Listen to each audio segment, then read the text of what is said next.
你会珠算吗？曾经是中国主流的计算方式，如今被日本人奉为珍宝。稍微年长一点的朋友应该有印象，以前上学是要学珠算的，但是渐渐的，随着计算器的普及，珠算在日常生活中的使用率大幅减少，甚至消失。除了一些专业考级的人，大多数人都不会珠算。在2001年，教育部颁布了义务教育数学课程标准，将珠算正式移出了义务教育的学习范围。坊间就有传言说国家禁止珠算进教材，这里其实是一个误会，国家并没有禁止珠算，只是不把珠心算作为小学、幼儿园阶段的必修课程。那么国家为什么要将珠算移出小学教材？首先，珠算和现代数学教育有着一个不能调和的矛盾，那就是和小学数学的算法统一性不高。小学教的数式计算是从低位到高位，也就是从右边算到左边，但珠算是从高位到低位，也就是从左边算到右边。这种差异对于成年人来说可能难度不大，但对小朋友来说很难适应。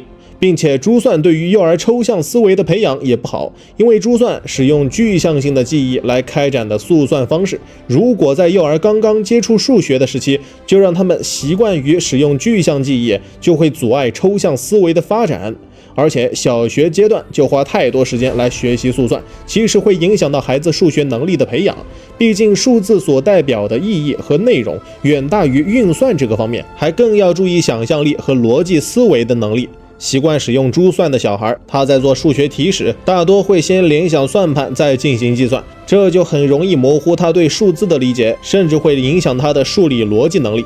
珠算因为和代数学有不相容的地方，被移出了教科书，但作为我国传统计算方式，珠算还是有很重要的现实意义。没有计算器的时代，算盘为中国人提供了一个数学的窗口。如果要溯源的话，珠算足有2000年的历史。早在春秋时期，筹算就在发挥作用了，后面才从筹算逐渐演变为成熟的珠算。现存的历史文献中，最早提出珠算这个词语的古籍是190年汉代的徐悦编的《术数记遗》，是这么说的：珠算控代40，经纬3才。但是只有珠算，没有算盘相关的内容，并且从汉代开始一直到宋代，筹算都是当时最常用的计算方式。关于算盘和珠算的记载都很少。那么什么是筹算呢？筹算就是珠算的前身。在珠算出现以前，也就是从春秋战国开始，古人就用一些小竹签或者小木棍来摆成数字，然后进行计算。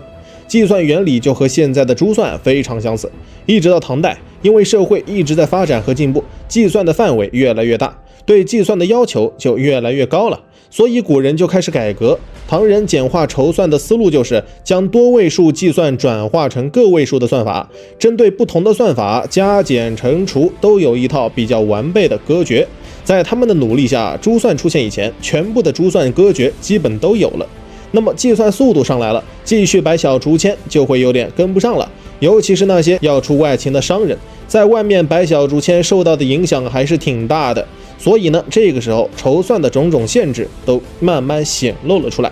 珠算也就呼之欲出了。从算盘的构造也能看出筹算的痕迹。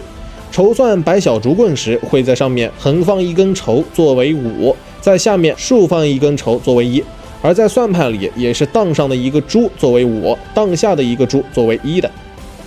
中国小学教科书移除了珠算，而日本却巴不得让所有小孩学。15世纪，中国的珠算慢慢传到了亚洲的日本、朝鲜、东南亚等地，并且在当地产生很大的影响。尤其是日本，珠算得到了重视，甚至反过来对中国的珠算发展产生了影响。在上个世纪的80年代，日本的珠心算热潮传到中国，中国也开始重视起珠算，并且发展起了珠心算教育。日本从引进算盘开始，就把珠算放进了他们的国民教育体系，所以算盘就成了日本国民人人都会的基本技能。并且珠算这一事业养活了不少日本人，除了学校必修课，还催生了非常多的珠算培训机构和竞赛。当然，从好的方面来说，日本对珠算的传承和重视是咱们传承传统文化的一个很好的借鉴。但是呢，从其他方面来说，这其实也是给我们敲的一个守卫传统文化的警钟。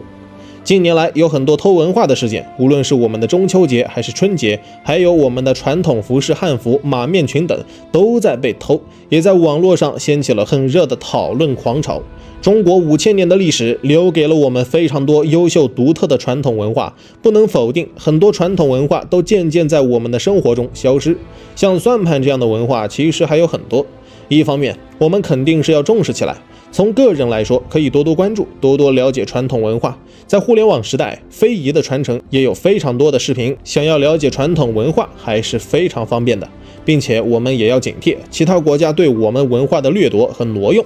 每天嗨科普，我是闪电哥，咱们下期见。